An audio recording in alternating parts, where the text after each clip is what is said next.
Maraming salamat sa lahat ng sumusubaybay. Please subscribe and follow my YouTube and Facebook channel, Filipino Novel. Maraming salamat po. Kabanata 2471.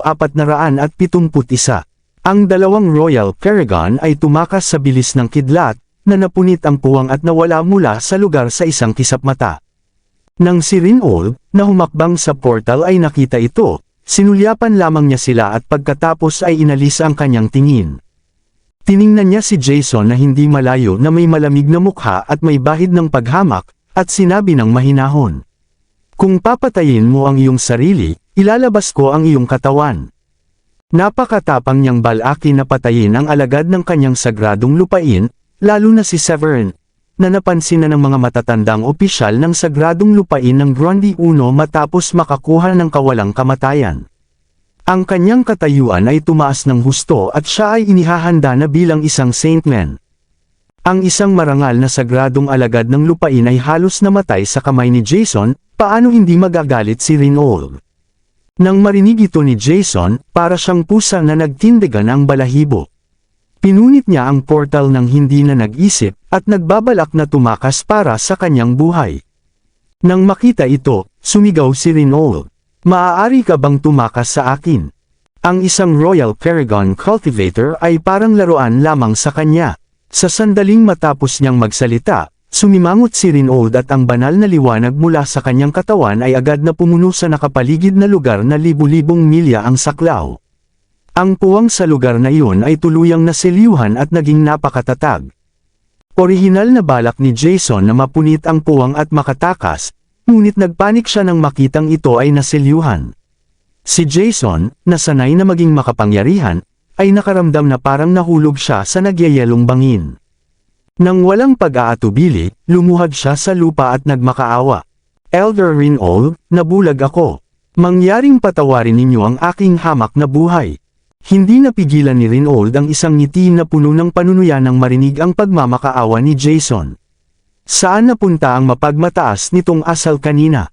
Kaagad pagkatapos, mabilis siyang dumating sa harap ni Severin sa pintuan ng portal na daanan at sinabing, "Bata, iniiwan ko sa iyo ang kapalaran ng taong ito." Matapos magsalita, itinaas ni Rinald ang kanyang kamay at hinawakan si Jason na nakulong sa espasyo. Isang sinag ng walang kamatayang liwanag ang lumabas mula sa kanyang mga daliri. Ang nakasisindak na kapangyarihan ay agad na tumagos sa katawan ng kalaban at winasak ang paglilinang ni Jason. Pagkatapos, iwinasiwas niya ang kanyang kamay at ang walang katapusang lakas ng espasyo ay itinaas ang kalahating patay na si Jason at inihagis siya sa harap ni Severin.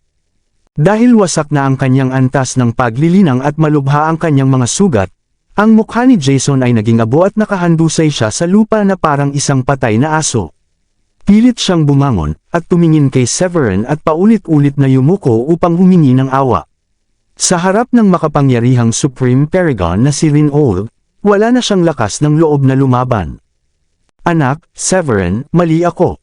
Nilinlang lamang ako ni Louis." Sa pagtingin kay Jason na nagmamakaawa sa takot, nanatiling kalmado si Severin at malamig na nagsalita. "Kung hindi dumating sa oras ang nakatatanda ng sagradong lupain, malamang na namatay na ako sa kamay ninyong dalawa. Tulad ng sinasabi, kung hindi bubunutin ang ugat ng damo, muli itong tutubo sa simoy ng tagsibol." Sandaling tumahimik si Severin at itinaas ang kanyang kamay. "Mas mabuti pang mamatay ka." Ang nakataas na palad ni Severin ay bumagsak kay Jason. Ang perpektong lakas ng kanyang ikaapat na antas na sinamahan ng malakas na pisikal na kapangyarihan ay naging dahilan upang ang kanyang atake ay magningning na parang araw sa kalangitan, at agad na itinulak si Jason palayo. Si Rinald, na nasa tabi niya, ay nakita ang kawalan ng awa ni Severin. Mabilis niyang itinaas ang kanyang kamay at muling tinapik si Jason na lumilipad paatras. Sa isang iglap, ang nakapaligid na puwang ay naging isang hindi nakikitang pader ng hangin na sumiksik papunta kay Jason. Matapos ang isang mapurol na pagsabog, ang katawan ni Jason ay naging ambon ng dugo at tuluyang naglaho, at ang kanyang kaluluwa ay winasak ng puwersa ng espasyo. Ang pagbagsak ng isang Royal Paragon ay naramdaman ng langit at lupa. Ang South Sky ay nabalot ng madugong madilim na ulap at isang pulang ulan ang nagsimulang bumuhos, na parabang ang langit mismo ay nagdadalamati. Sa tabi niya, nakatayo si Rinold. Inihayag niya ang kanyang kamay ng marahan, at ang nakasisindak na kapangyarihan ng Supreme Paragon ay agad na nagbago sa mundo at pinalayas ang kulay ng madilim na ulap sa kalangitan. Matapos gawin ito, hinawakan ni Rinold ang balbas sa kanyang baba at lumingon upang tumingin kay Severin. Ang iyong ika-4 na antas ng Paragon ay naging perpekto, ngunit ang iyong paglilinang ay medyo nasa likuran. Gayunpaman, narinig ko mula kay Francis na pinatay mo si Damian, ang prodigy ng Dragonoid, kasama ang iyong ika-4 na antas ng lakas sa Starry Sky Battlespace. Tumango si Severin at sinabing tama iyon, Elder Rinold. Haha, okay. Nang marinig ito ni Rinold, ang kanyang mukha ay nasisiyahan at ang kanyang mga mata ay napuno ng kaluwagan. Matapos tumawa, tiningnan ni Rinold si Oscar sa tabi niya, na may mainit na ngiti sa kanyang mukha, at sinabing bata, pumunta muna tayo sa iyong gate ng bundok ng Grundy 1. Nang marinig ito ni Oscar, mabilis siyang tumango. Mula sa pagdating ni Rinold hanggang sa pagkamatay nina Jason at Louis, ilang minuto lamang ang tumagal. Bago pa man tuluyang huminahon si Oscar, nasaksihan na niya ang pagbagsak ng 2 Royal Paragon. Natural lamang na hindi siya naglakas loob na baliwalain ang utos ng Supreme Paragon. Noong una siyang nagsanay sa sagradong lupain ng Grundy 1, si Rinold ay isa ng tanyag na banal na tagapagmana ng emperador sa Blue Realm. Ngayon, daan-daang taon na ang lumipas mula nang siya ay naging pinuno ng sekta ng Grundy 1, at ang lakas ni Rinold ay lalo pang naging hindi masukat. Sinabi ni Oscar, mangyaring, matapos sabihin iyon, agad siyang tumayo at lumipad sa kalangitan, na napunit ang portal at pinangunahan si Rinold patungo sa sekta ng Grundy 1 sa bilis ng kidlat. Matapos silang umalis, 12-12 milya ang layo, sina Roman at Cicely na nakatayo sa puwang ay tumingin sa anino ni Rinold, at nanlaki ang kanilang mga mata sa pagkabigla. Si Roman, ang pinuno ng sekta ng Pure Void, ay nakadama na ang kaluluwa nina Jason at Louis ay mabilis na naglaho at hindi niya napigilang magbuntong hininga. Magbabago ang South Sky. Kasunod niya, ang pinuno ng sekta ng Marver na si Cicely ay may bahid ng takot sa kanyang maselan na mukha. Huminga siya ng malalim at sinabing, si Jason at Louis ay parehong patay. Ito ba ang nakasisindak na kapangyarihan ng isang makapangyarihang Supreme Paragon? Pinatay ni Rinold ang isang Royal Paragon ng walang kahirap-hirap, kaya si Cicely ay labis na natakot, na parabang siya mismo ay nakaligtas sa isang malapit na kamatayan. Ang dalawa na nababalot pa rin ng takot ay hindi na naglakas loob pang manatili. Agad nilang binuksan ang isang daanan sa portal at mabilis na lumipad pabalik sa kani-kanilang sekta. Maya-maya, sa punong tanggapan ng Grundy 1 Sect Hall, si Severin na nakasakay sa isang mystical cloud at nagliliwanag na parang bahaghari ay bumalik sa sekta ng Grundy 1 sa ilalim ng pag-escort nina Oscar at Rinold. Pagkarating sa lugar, yumuko si Severin at sinabi sa 2 sect master, Elder Rinold, mahigit 1 buwan akong nawala sa bahay. Ngayon ay uuwi muna ako upang ipaalam sa aking mga asawa na ligtas ako. Ngumiti si Rinold at hinaplos ang kanyang balbas, na tumango at sinabing, pumunta ka na agad at huwag hayaang mag-alala ang iyong pamilya. Mula kay Oscar ay nalaman niya ang sunod-sunod na mga pangyayaring naranasan ni Severin matapos itong sumali sa sekta ng Grundy 1. Matapos makuha ang pahintulot, mabilis na lumipad si Severin patungo sa Pearlite Island. Lubos ang pananabik ni Severin nang makita niya ang Pearlite Island. Agad niyang inilabas ang token at, matapos buksan ang pormasyon, malakas at masaya niyang sinabi, hello, nasa bahay na ako. Sa antaygang patio, si Diane na nakasuot ng payak na bistida at puting bota na may berdang gintong ulap ay nakaupo sa isang upuan ng balisa, at pinagmamasdan ang tanawin sa hardin. Sa tabi niya, si Sheila na nakasuot ng damit na may disenyong puting narcissus ay marahang kumuha ng tsarera at nagsali ng 2 tasang mainit na tsaa na puno ng espiritual na enerhiya. Matapos iabot ang isang tasa kay Diane, isinandal niya ang baba sa kanyang palad at sinabing may makahulugang ngiti, Diane, nitong nakaraang buwan mula nang umalis ang iyong asawa, para kang nawalan ng sigla. Sinamaan siya ng tingin ni Diane at napairap bago sumagot ng may inis. Nag-aalala ako sa kaligtasan ng aking asawa. 1 buwan na at hindi ko alam kung kumusta na si Severin. Narinig niya na ang Starry Sky Battle Space ay lubhang mapanganib. Ang mga prodigy mula sa buong Blue Realm ay nagtipon doon, kabilang ang mga saintmen ng mga sagradong lupain at mga banal na tagapagmana na nasa ikapitong antas ng paglilinang. Bago umalis si Severin, ang kanyang antas ng paglilinang ay hindi pa ganoon kataas, isa pa lamang siyang level 3 Paragon. Natural lamang na mag-alala si Diane. Habang sinasabi niya ito kay Sheila, ang pag-aalala at pangungulila ay makikita sa kanyang mapupulang matang hugis almendres. Umiling si Sheila at pilit itinaboy ang sariling pag-aalala. Tinapik niya ang kanyang dibdib at malakas na sinabi, "Huwag kang mag-alala, napakalakas ni Severin. Tiyak na babalik siya ng ligtas." Pagkasabi niya nito, isang malalim na tinig ang biglang umalangaw sa buong Pearlite Island. "Nasa bahay na ako." Sa sandaling marinig iyon ng dalawang babae, natigilan sila at bahagyang nanginig ang kanilang mga katawan. Agad silang tumayo mula sa kanilang kinauupuan at tumingin sa direksyon ng pormasyon ng tarangkahan ng Pearlite Island, may mga ngiting sumili sa kanilang mga mukha. Ang katawan ni Diane ay biglang umangat sa hangin at naging isang guhit ng bahaghari patungo sa looban.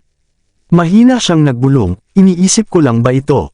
Si Sheila naman ay napahawak sa kanyang bibig, bakas ang hindi makapaniwala sa kanyang mukha. "Asawa, ikaw ba talaga?" Matapos makalusot si Severin sa pormasyon ng proteksyon ng isla, lumapag siya sa harap ni Diane at Sheila. Nang makita niyang umiiyak sila sa tuwa, ngumiti siya at sinabing, "Bakit, isang buwan pa lamang, nakalimutan na ba ninyo ang hitsura ng inyong asawa?" Nang tuluyang marinig ng dalawa ang kanyang tinig ng malapitan, saka lamang sila nakatiyak na hindi ito guni-guni. Totoong bumalik na si Severin. Habang papalapit siya, namula ang mga mata ni Diane at agad na napuno ng luha. "Severin, ikaw nga ba talaga?" Pagkasabi nito, mabilis silang tumakbo patungo sa kanya. Nakangiting binuksan ni Severin ang kanyang mga bisig at niyakap ang dalawang babae. Marahan niyang pinunasan ang luha sa sulok ng mga mata ni Diane at may lambing na sinabi, "Nakabalik ako ng ligtas." Pagkatapos ay tumingin siya kay Sheila na may mamasamasang mga mata. Marahan niyang kinurot ang dulo ng ilong nito at nakangiting sinabi, "Bakit ka umiiyak na parang kuting?" Napatawa si Sheila at napairap ng bahagya. "Nag-aalala kami ni Diane sa iyo. At pagkatapos ng lahat ng iyon, bigla ka nalang susulpot na parang walang nangyari." Sumingit si Diane, "Severin, bumalik muna tayo sa patio at ipaalam kina Sofia at Gilda ang balita." Mula nang pumunta si Severin sa Starry Sky Battle Space, labis ang pag-aalala ng apat na babae. Ngayong ligtas siyang nakabalik, umaapaw ang saya ni Diane. Hinawakan niya ang kamay ni Severin at sabay silang naglakad papunta sa looban. Kanina lamang ay umiiyak sila sa tuwa, ngunit ngayon ay nagbago na ang kanilang mga ekspresyon na tila paglipat ng pahina ng isang aklat. Napailing na lamang si Severin at hinaplos ang kanyang ilong bago sumunod sa kanila patungo sa patio. Pagdating nila roon, agad na naramdaman ni Severin ang ilang aura na papalapit mula sa iba't ibang bahagi ng isla. 7 o 8 figure ang lumitaw sa liwanag na parang bahaghari. "Severin." Dalawang malinaw na tinig ng babae ang sabay na tumawag, umaalingaw sa mga tainga ni Severin. "Severin." Nang itaas niya ang kanyang ulo, nakita niya sina Gilda at Sofia na lumilitaw mula sa kalangitan. Si Gilda ay nakasuot ng simpleng puting damit. Ang kanyang mahabang itim na buhok ay dumadaloy na parang talon, at ang kanyang mga kilay ay tila iginuhit ng isang pintor. Ang kanyang balat ay kasing linaw ng jade, gaya ng mga bulaklak ng peach sa umaga na may hamog na nakapatong. Ang kanyang tuwid na ilong at mapupulang labi ay nagbibigay sa kanya ng anyong tila isang diwata na bumaba mula sa isang lumang pagpipinta. Sa tabi niya, si Sofia ay nakasuot ng mahabang bestidang kulay vermilion. Siya ay masigla at nagliliwanag. Ang kanyang mahabang buhok ay parang makinis na itim na talon na umaabot hanggang baywang at marahang sumasayaw sa hangin, gaya ng isang narcissus na umuusbong mula sa tubig, kaakit-akit ngunit marangal. Mabilis na lumapag ang dalawa sa harap ni Severin, ang kanilang mga mukha ay puno ng luha ng kagalakan. Inabot ni Severin ang kanyang kamay at pinunasan ang kanilang namumulang mga mata. Ngumiti siya ng marahan at sinabi, "Bakit kayo umiiyak? Nakabalik na ako." Matapos niyang isama ang apat na babae papasok sa looban, napansin niyang malaki ang ipinagbago nila. Sina Dayan at Gilda ang unang nakatawag ng kanyang pansin. Nang umalis siya, si Dayan ay nasa ika-5 antas lamang ng Supreme Saint, ngunit ngayon ay nakarating na siya sa ika-7 antas. Sina Sheila at Sofia naman ay mula sa ika-4 na antas ay umangat na sa ika-6. Maaaring hindi ito pambihira sa sagradong lupain ng Middlebridge, ngunit sa loob ng sekta ng Grundy Uno, ito ay tunay na kahanga-hanga. Napangiti si Severin at bahagyang kinagat ang kanyang labi. Mukhang masipag kayong nagsanay habang wala ako. Pinunasan ni Gilda ang kanyang mga luha at bahagyang nagtaas ng baba. Siyempre naman. Bigla namang napansin ni Severin na may kulang. Nasaan si Celine? Nang mabanggit ang kanilang anak, naging malambot ang ekspresyon ni Dayan. Si Celine ay nagkulong sa pagninilay ilang araw na ang nakalipas. Mas mataas pa ang talento niya kaysa sa iyo. Naghahanda na siyang tumuntong sa ika-5 antas ng Supreme Saint. Kahit si Severin ay bahagyang nagulat. Sa loob lamang ng 1 buwan, naghahanda na si Celine na maabot ang ika-5 antas. Nais sana niyang paalalahanan ng anak na huwag magmadali upang hindi maging hindi matatag ang pundasyon ng kanyang paglilinang. Sa sandaling iyon, isang malakas na halakhak ang umalangaw-ngaw. Haha, Severin, nakabalik ka na pala. Hindi mo man lang kami sinabihan. Paglingon niya, nakita niya si Woolrich at ilang dakilang matatanda.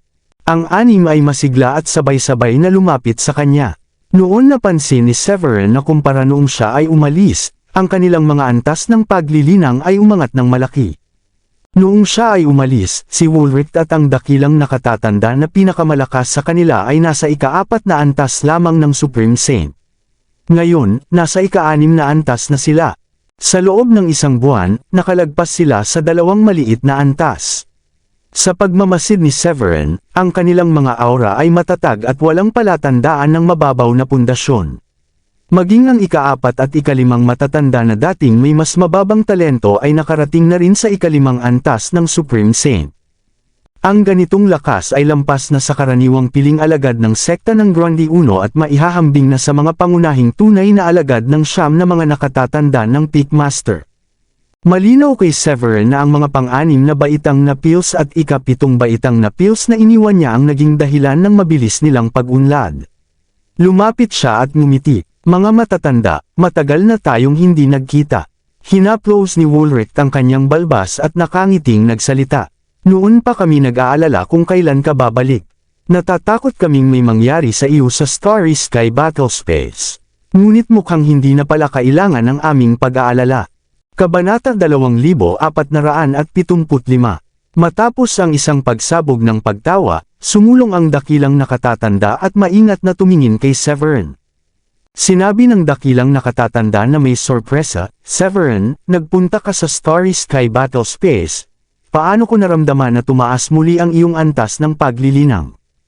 Naalala niya na noong umalis si Severin, hindi niya naramdaman ang ganitong pakiramdam ng pagbabago.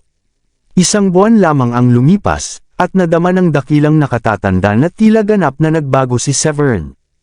Ngumiti si Severin at sinabi, maswerte ako na nagkaroon ng isang pambihirang tagumpay sa loob. Nang marinig ito ng lahat, sandali silang natigilan sa pagkabigla. Sapat na swerte, si Severin ay nasira lamang sa ika-3 antas ng Paragon noong siya ay umalis, ibig sabihin, nasa ika-4 na antas na siya ngayon. Sinasabi nila na mas mataas ang antas sa advanced na kaharian, mas mahirap itong paunlarin, tama ba? Gayunpaman, hindi ito bago sa dakilang nakatatanda at iba pa na si Severin ay may kakilakilabot na kakayahan. Nang malaman niyang tumaas muli ang antas ng paglilinang ni Severin, ngumiti siya at walang sinabi. Ikaw at si Celine ay parehong kakaibang tao. Nung nasa Sky Blue Sect ka, masisira mo ang bawat 3 hanggang 5 araw, at pareho rin ito para kay Celine ngayon. Nang makita ang nasa sabik na ekspresyon ng dakilang nakatatanda, biglang nakaramdam si Severin. Ngumiti siya at nanahimik. Tumayo si Woolrich at ginambala ang dakilang nakatatanda. Okay, ligtas na bumalik si Severin. Ito ay isang masayang araw. Sa palagay ko dapat pa rin nating ipagdiwang si Severin. Upang maging tapat, noong wala si Severin, si Woolrich at ang iba pa ay labis na nag-alala. Narinig nila ang tungkol sa mga panganib ng Starry Sky Battlespace, at maging ang mga Saintmen ng Sagradong Lupain ay nahulog sa nakaraan. Nababahala rin si Gilda, Diane, at ang mga batang babae sa kanya, at nag-aalala sila buong araw, na halos papunta sa pagkalungkot. Siya, bilang matandang ama, nakaramdam ng pagkabalisa sa pag-iisip. Ngunit ngayon, natuwa si Woolrich na ligtas na bumalik si Severin at hindi na siya makaligtaan ng kanyang anak na babae araw-araw. Nang marinig ng iba na nais nilang ipagdiwang si Severin, lahat sila ay sumang-ayon at agad na naghanda para sa pagdiriwang. Kasabay nito, sa ikapitong rurok, sa loob ng Great Hall, sa malalim na bulwagan, si Miles ang Panginoon ng Seven Peak Master ay kasalukuyang humahawak sa mga gawain ng sekta. Dahil iniwan ng pinuno ng sekta na si Oscar ang sekta ng Grundy Uno, higit sa isang buwan na ang nakalilipas, ang lahat ng mga nasa sekta ay napunta sa pangangalaga ng kanilang mga Peak Masters. Bagaman karaniwang nakitungo sila sa mga gawain ng sekta, kailangan lamang nilang alagaan ang kani-kanilang mga taluktok ng bundok, hindi tulad ngayon na kailangan nilang alagaan ang lahat.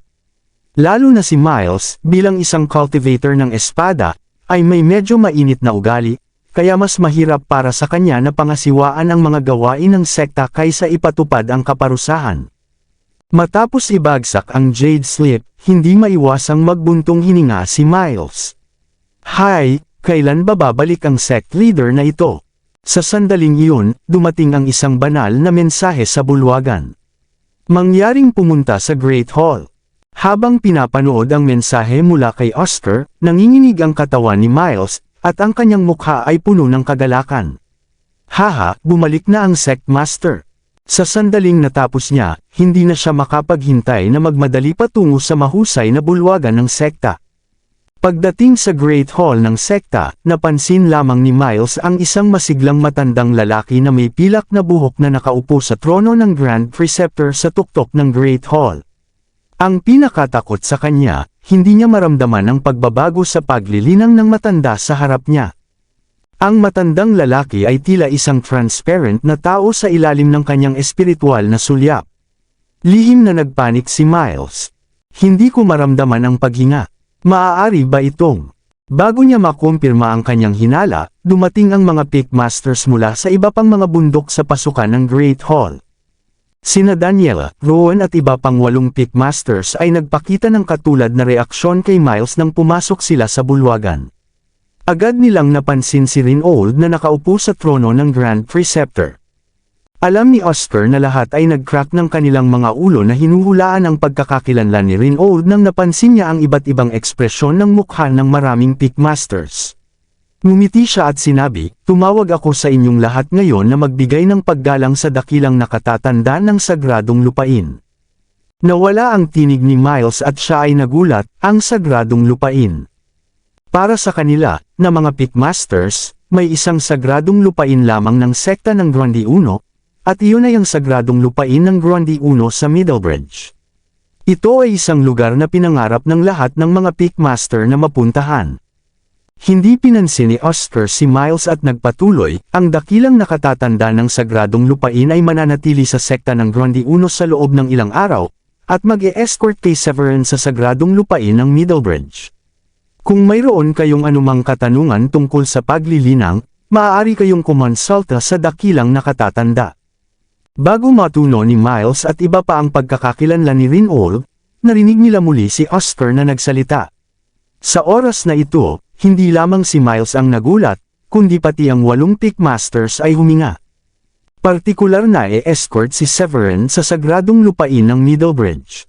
Sa kanilang impresyon, kahit na si Severin ay may natitirang kwalipikasyon at nanalo ng unang lugar sa kompetisyon ng sekta, hindi ito nangangahulugan na maaari niyang hilingin sa dakilang nakatatanda ng Middlebridge ng sagradong lupain na personal siyang e-escort, tama ba? Noon, ang kampyon ng kompetisyon ng sekta ng Grundy Uno ay palaging napunta sa Middlebridge gamit ang token, sa kanilang sarili. Habang nagtataka ang lahat, mabilis na naisip ni Miles ang Starry Sky Battlespace. Biglang napagtanto niya at tinanong, masasabi ba natin na nakuha ni Severin? Si Reynold, na nakaupo sa upuan ng Grand Master, ay nagulat na mabilis na nakaunawa si Miles. Hindi niya inaasahan na ang isang cultivator ng ika-9 na antas ng Paragon ay maaaring hulaan ng tama ang sitwasyon. Gayunpaman, wala siyang itinago. Dahil kilalang kilala sa buong Blue Realm na nakuha ni Severin ang pagkakataon na umakyat sa kawalang kamatayan, natatakot siya na mabilis itong makarating ang balita sa South Sky. Hindi rin banggitin na nakita ito ni Carl at iba pa ng kanilang sariling mga mata. Bukod dito, ang sekta ng Grundy Uno ay isang subordinate na puwersa ng kanyang sagradong lupain. Mas madali si Reynold sa mga Pickmasters tulad ni Miles kaysa sa mga tagalabas. Sa isang ngiti sa kanyang mga labi, tumanggo siya at sinabi, "Oo, nakuha ni Severin ang isang walang kamatayang kapalaran sa Starry Sky Battlespace. Ipinadala ako ng kataas-taasang Panginoon upang e-escort si Severin sa sagradong lupain ng personal upang maiwasan ang iba pang mga sagradong lupain na makagambala sa kanya sa daan." Matapos marinig ang balita mula kay Reynold, huminga ng malalim ang 9 na Pickmasters. Lalo na si Miles, ang mga mata ng kanyang pupil ay marahas na umiikot at siya ay natigilan. Kung may nagsabi sa kanya na nakuha ni Severin ang kawalang kamatayan, tiyak na magugulat siya. Gayunpaman, ang mga taong nagsabi nito ay sina Reynold at Oscar. Paano ito mali? Matapos mabawi mula sa pagkabigla, agad na binati ni Miles sina Oscar at Reynold, "Binabati kita, Sectmaster. Binabati kita, kataas-taasang Panginoon." Ito ang walang kamatayang kapalaran. Hindi pagmamalabos na sabihin na halos tiyak na umakyat si Severin sa kawalang kamatayan sa hinaharap. Hindi nakakagulat na ang sagradong lupain ng Grundy Uno ng Middlebridge ay naging solemna at pinayagan ang malakas na dakilang nakatatandaan na protektahan siya sa lahat ng paraan. Ang mga mukha ng iba pang mga Pickmasters ay namula sa sandaling iyon, na puno ng kaguluhan. Bagaman tila wala itong kinalaman sa kanila, kahit na nakamit ni Severin ang kawalang kamatayan, magkakaroon pa rin sila ng merito at makakakuha ng ilang gantimpala. Bukod dito, si Reynold ay isang kagalang-galang na makapangyarihang Supreme Paragon, at maaari silang bigyan ng ilang payo sa pagsira sa mga Royal Paragons.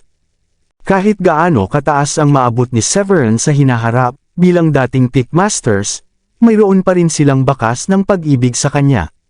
Ito ay sapat na pagmamataas kahit na isang simpleng bakas lamang ng pag-ibig. Kung si Severin ay magiging isang tunay na walang kamatayan sa hinaharap, ito ay sapat na upang magselos ang lahat sa kanilang paligid. Kinaumagahan, ang gininto ang sikat ng araw, na sinamahan ng mga piraso ng kinang, ay lumiwanag sa mga ulap at nahulog sa lupa. Ang makulay na umaga ay kumikinang sa sariwang hangin, na pinapakita ang pagdating ng isang bagong araw. Sa Pearlite Island, si Severin ay nakaunat at naglakad palabas ng silid na may nakakapreskong mukha. Kahapon, pagkatapos bumalik sa Pearlite Island, nahuli niya ang ilan sa kanyang mga kababaihan at napagtanto niya na hindi pa niya sila pinalampas. Nakatulog siya sa kanilang mainit na yakap. Lumakad siya palabas ng silid at pumunta sa balon sa bakuran upang makakuha ng isang balde ng tubig. Matapos hugasan ang kanyang mukha, malapit na siyang magpahinga sa bakuran nang magsimulang mag-vibrate ang komunikasyon sa kanyang katawan. Ang kamalayan ni Severin ay nakaramdam ng isang mensahe mula sa pinuno ng sekta na si Oscar na nagpatawag sa kanya sa mahusay na bulwagan ng sekta. Nakita ito, ang kamalayan ni Severin ay sumulyap sa 4 na batang babae na natutulog pa sa silid. Umiling-iling siya, at tumalon sa hangin, na naging isang bahaghari at sumakay sa hangin. Pagkalipas ng isang instant, si Severin, na sumakay sa hangin, ay dumiretso sa Great Hall. Matapos pumasok sa Great Hall, nakita niya sina Oscar at Reynold na nakaupo sa trono sa tuktok, na tinitingnan siya ng mainit na ekspresyon at kaluwagan. Si Severin ay mayroon ng hula sa kanyang isip na dapat ito ay dahil sa dakilang nakatatandang si Reynold. Bilang dakilang nakatatanda ng Middlebridge ng sagradong lupain ng Grundy Uno, naglakbay si Reynold patungong South Sky upang maprotektahan siya. Dapat itong hindi paniwalaan kahit nasabihin sa mga tao ang tungkol dito. Noong nakaraan, ang mga prodigy ng sekta ng Grundy Uno ay hindi kailanman bumisita sa Middlebridge. Gayunpaman, hindi pa nagkaroon ng isang alagad tulad ni Severin na maaaring maakit ang gayong pansin mula sa sagradong lupain. Itinuring ni Severin na hinahanap siya ng pinuno ng sekta na si Oscar, at dapat niyang sundan si Reinhold sa sagradong lupain ng Grundy 1 sa Middlebridge. Kasabay nito, si Oscar, na nakikipag-usap at tumatawa kasama si Reinhold, ay napansin din si Severin na naglalakad papunta sa bulwagan. Si Oscar ang unang nagsalita. "Severin, nandito ka na. Kilalanin si Elder Reinhold." Nang marinig ito ni Severin, mabilis siyang humakbang, binati si Reinhold at sinabing, "Elder Reinhold." Si Reinhold ay kumalas sa kanyang kamay ng marahan, at humihip ng simoy ng hangin mula sa kanyang kamay at tumigil kay Severin na malapit ng magsaludo. Sa pamamagitan ng isang ngiti sa kanyang mga labi, sinabi niya, "Walang mga tagalabas dito, kaya hindi na kailangang maging magalang.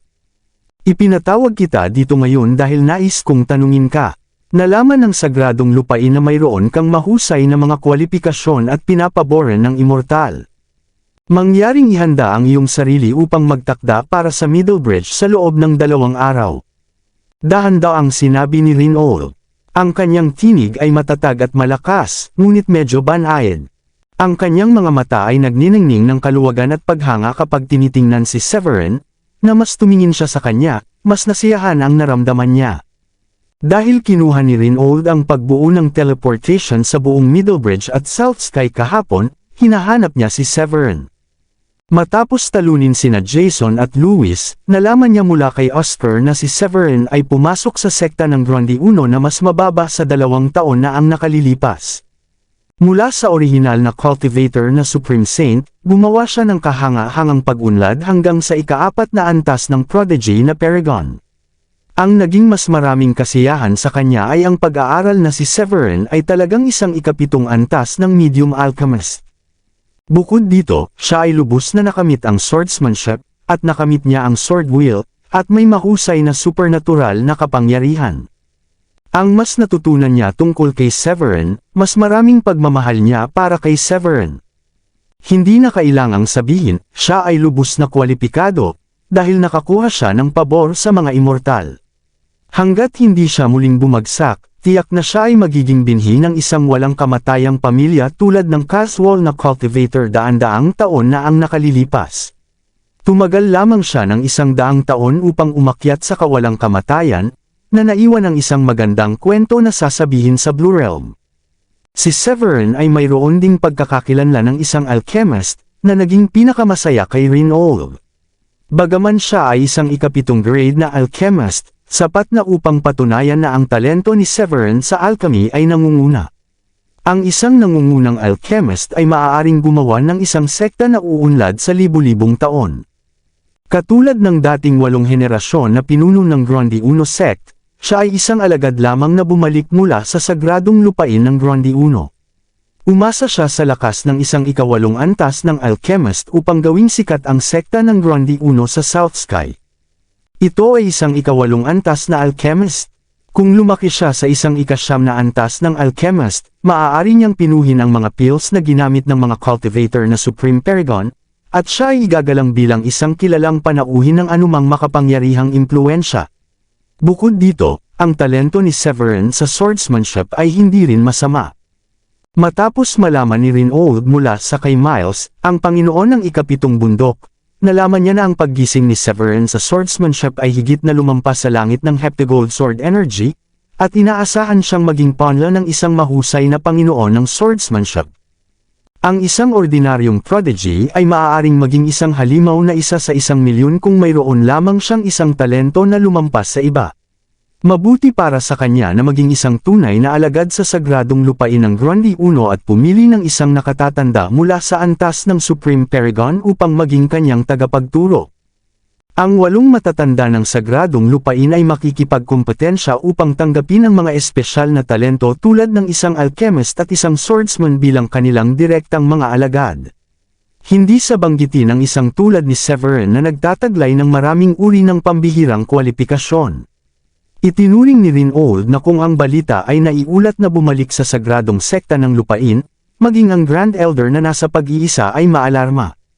Great Elder, kakailanganin kong ipagpaliban ng maraming araw. Plano kong makapag-breakthrough sa ika-5 antas ng Paragon bago magtungo sa Middlebridge. Mula pa nang matanggap ang kakanyahan at dugo ng totoong walang kamatayan, si Severin ay nakakuha ng paliwanag. Naranasan niya ang mga bottlenecks at hadlang sa ikalimang antas na Paragon, at ngayon ay maaaring makapag-breakthrough siya sa anumang oras. Kung napalampas niya ang pambihirang tagumpay na ito, hindi niya malalaman kung kailan darating ang susunod na pagkakataon. Kaya hindi susuko si Severin at makaligtaan ito. Bukod dito, pinlano din niyang i-upgrade ang kanyang mga kasanayan sa alchemy sa ikapitong antas at mapasok ang mga nilalaman ng alchemy tower ng sekta. Sa makatuwid, ayaw ni Severin na iwanan ang sekta ng Grundy 1 at pumunta sa Middlebridge sa isang maikling panahon. Sa sandaling natapos na niya ang pagsasalita, nagbago ang ekspresyon ni Oscar. Sumimangot siya ng bahagya at sinaway ng ilang hindi kasiya siya. "Severin, ano ang pinagsasabi mo? Hindi pa huli ang lahat upang makapag-breakthrough pagkatapos ng pagpunta sa Middlebridge, paano mo mapaghihintay sa iyo si Elder Rinald?" Humingi ng tawad kay Elder Rinald ng mabilis. Matapos sabihin iyon, tiningnan ni Oscar si Severin na may hindi pagsang-ayon na ekspresyon sa kanyang mukha. "Ano ang isang kahihiyan? Talagang gusto mo ang makapangyarihang Supreme Paragon na maghintay para sa iyo?" Hindi sa banggitin kung kailan nakakuha si Severin, upang magkaroon ng makapangyarihang Supreme Paragon na naghihintay ay simpleng walang respeto. Ito ay walang alinlangan na mapahamak ang impresyon ni Rinald kay Severin. Si Oscar ay natural na hindi nais na mag-iwan ng masamang impresyon si Severin kay Rinald dahil lamang sa kanyang mga salita, kaya't sinira niya ito. Gayunpaman, hindi niya alam na si Rinald ay partikular na mahilig kay Severin. Matapos malaman na si Severin ay magbi-breakthrough sa ikalimang antas ng Paragon bago magtungo sa Middlebridge, hindi siya nagagalit, ngunit ngumiti ng kasiyahan. "Oscar, hindi na kailangang magalit, simpleng maghintay para sa kay Severin ng ilang araw. Wala akong problema dito, kaya mananatili ako sa iyong sekta sa mas mahabang oras." Lumingon si Rinald kay Oscar, at ngumiti. "Mas mainam na manatiling mas mahaba. Ang nasabing taong may talento, dapat kong tanggapin siya bilang aking alagad, baka ang mga matatandang lalaki na iyon ay masulat siya." Biglang nadama ni Rinald. Inisip ni Oscar na si Severin ay magkakaroon ng masamang impresyon kay Rinald dahil dito. Sa hindi inaasahan, walang pakialam si Rinald. Sa katunayan, naisip niya na mukhang nais ni Rinald na manatili si Severin sa sekta. Natigilan si Oscar, at sa parehong oras ay huminga ng isang buntong hininga. Mabilis siyang tumawa. "Dahil gusto mo ang buhay sa sekta ng Grundy 1, huwag mag-atubiling manatiling mas mahaba at magbigay ng mga lektura at payo sa mga pitmaster sa aking sekta." Naririnig ito, tumanggo si Rinald at tumawa. "Oo naman, syempre. Gayunpaman, ang sekta ng Grundy 1 ay maaaring ituring bilang isang puwersa ng ating sagradong lupain. Mula pa nang ibigay mula sa ikasyam na linya, iniwan ang sagradong lupain libu-libong taon na ang nakalilipas at dumating sa South Sky upang maitaguyod ang sekta ng Grundy 1, ang dalawang lugar ay patuloy na nakikipag-ugnay sa libu-libong mga taon." Naririnig ito, nasisiyahan si Oscar. Bagaman ang sekta ng Grundy 1 ay isang subordinate na puwersa ng Grundy 1 Sacred Land, ang South Sky ay matatagpuan sa isang liblib na lugar, at kakaunti ang mga eksperto mula sa sagradong lupain dito. Kahit na ang sekta ay itinatag 10,000 taon na ang nakalilipas, marami sa kanila ay mula sa ikasyam na linya. Pagkatapos nito, kahit na ang mga prodyas na alagad sa sekta ay kwalipikado na pumasok sa sagradong lupain upang magsanay, maliban sa mga may partikular na natitirang mga kwalipikasyon, ang natitira ay bumalik sa South Sky at naging bagong sect masters at elder pagkatapos ng pag-abot sa Royal Paragon. Pagkatapos ng lahat, ang South Sky ay nasa isang liblib na lugar, at ang konsentrasyon ng espiritual na enerhiya ay ganap na mas mababa sa Middlebridge. Ang sagradong lupain ay hindi masyadong masigasig tungkol sa pag-unlad ng South Sky. Kahit na, ang mga naunang pinuno ng sekta ay hindi kailanman naisip na gawing independenteng sekta ng Grundy 1. Hindi bababa sa kasalukuyang sitwasyon, mayroon pa rin silang suporta sa sagradong lupain. Kung nakakuha sila ng kalayaan, tulad ng sekta ng Dayfirm, walang maghanap ng paghihiganti para sa kanila kahit na namatay ang Royal Paragon. Hindi kailanman naiintindihan ni Severin ang mga twists at lumiliko dito. Matapos makita si Renaud na sumasang-ayon, nakaramdam siya ng ginhawa. Ito ang ideya ni Severin na pumunta sa Middlebridge lamang matapos ang pagkamit sa ikalimang antas ng Paragon. Naramdaman niya ngayon na maaari siyang makapag-breakthrough sa loob lamang ng ilang araw. Kung napalampas niya ang pagkakataong ito, kailangan niyang maghintay hanggang sa susunod na tagumpay. Itinaas ni Severin ang kanyang mga kamay kay Renaud at nagpasalamat sa kanya. Maraming salamat sa pag-akomodasyon, Great Elder. Dapat muna akong umalis. Sige, bibigyan kita ng isa pang Dragon Tiger Pill upang matulungan ka. Tumango si Renaud na may ngiti, at sa susunod na segundo, isang puting tableta ang lumitaw sa kanyang palad. Ang tableta na ito ay hindi malaki, at puti ito. Pinalabas nito ang isang mayamang kinang at pagsabog ng halimuyak. Ang banayad na pag-agaw ng tableta ay nagpapasaya sa isang tao, na parang nagbabad sila sa mainit na tubig sa tagsibol. Sa pagtingin sa tableta na dahan daw ang lumulutang sa harap niya, sinabi ni Severin sa sorpresa, ang Dragon Tiger Pill. Matagal na niyang narinig ang tungkol sa Dragon Tiger Pill. Bagaman ang tableta na ito ay hindi sa ikawalong antas, ang pagiging epektibo nito ay hindi mas mababa sa ikawalong antas ng gamot. Ang epekto nito ay upang matulungan ang mga cultivator na Paragon na makapag-breakthrough. Kapag ginamit, mabilis itong makakakuha ng kapangyarihan ng langit at lupa. Dahil sa natitirang epekto nito, hinahangad ito sa South Sky.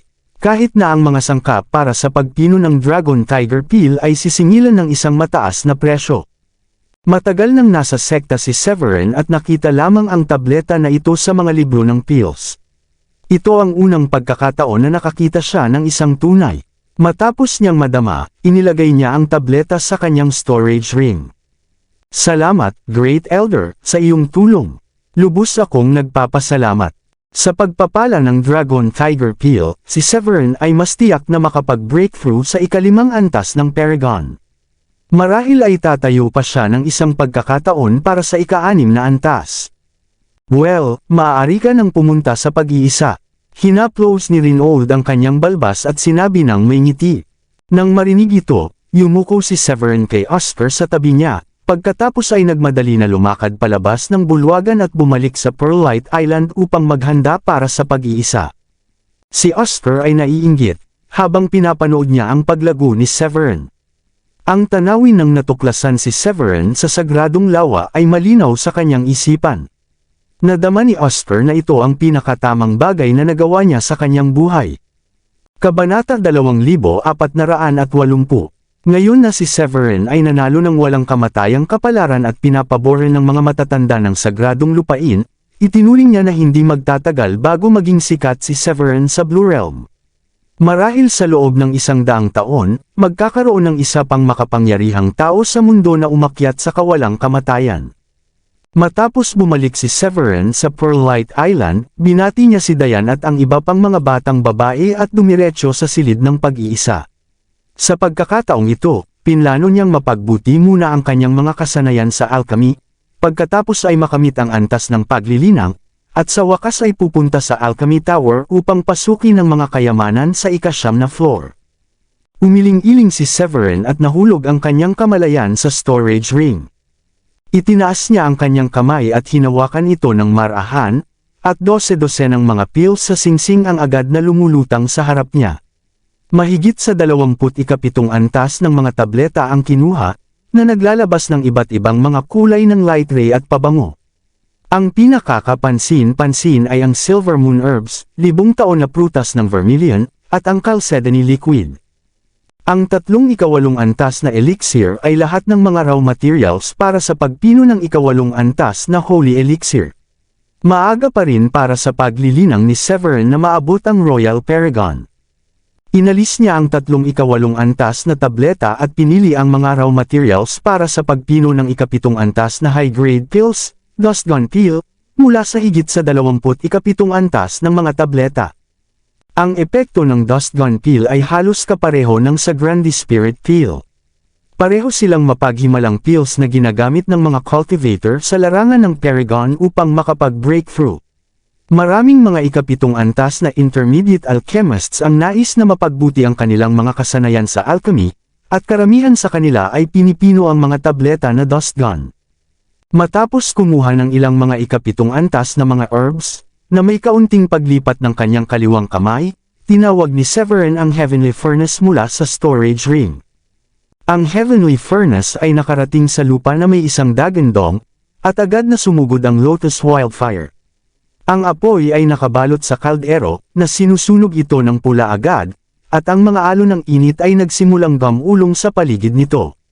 Mukhang handa na ito. Nabuo ni Severin ang kanyang 5 daliri sa mga kuko, na malumanay na hinawakan ang mabibigat na takip, at itinaas ito sa hangin. Kinokontrol niya ang kanyang kamalayan, malumanay na ibinaba ang halamang gamot dito at isinara ang takip. Pinananatili ni Severin ang kanyang kamalayan na nakatuon sa apoy. Nang makita niya, ang mga halamang espiritual sa Heavenly Furnace ay agad na nagiging dalisay na espiritual na likido sa ilalim ng pagkasunog ng espiritual na apoy. Hanggang sa makalipas ang 2 oras, si Severin, na nakaupo na naka-cross-legged sa harap ng Heavenly Furnace, ay gumawa ng isang selyo gamit ang kanyang mga kamay at sumigaw, kondensasyon. Kaagad pagkatapos, 12 ng mga mahiwagang ilaw ang bumaril mula sa kanyang mga kamay at sumabog patungo sa kaldero. Habang nanginginig ang kaldero, isang mabangong aroma ang agad na napuno ang silid ng kasanayan. Sa susunod na sandali, ang mabigat na takip ay kumatok at maraming hinlalaki-sized na ginintuan at bilog na mga tableta na lumipad sa isang instant. Ang kalangitan sa labas ng Pearlite Island ay tila naapektuhan din. Bigla, libu-libong madilim na ulap ang lumitaw sa kalangitan. Sa mahusay na bulwagan ng sekta, si Reinhold ay may hawak na isang tasa ng mainit na tsaa, habang nakikipagkwentuhan at tumatawa kasama si Oscar. Sa sandaling ito, naramdaman niya na ang lakas ng nakapalibot na langit at lupa ay lumakas patungo sa Pearlite Island, at pagkatapos, sumabog ang kulog sa kalangitan. Tumangala si Reinhold, na parang nakikita niya sa pamamagitan ng portal at maaaring tumagos sa Pearlite Island. Nakita niya ang dust gun peel na bininyagan ng mga bagyo sa kalangitan. Matapos makita ang eksenang ito, maligaya na hinawakan ni Reinhold ang kanyang balbas sa kanyang baba at tumawa. Ang maliit na bata ay medyo kawili-wili. Nakamit niya ang ikapitong antas na high-rank alchemist ng mabilis.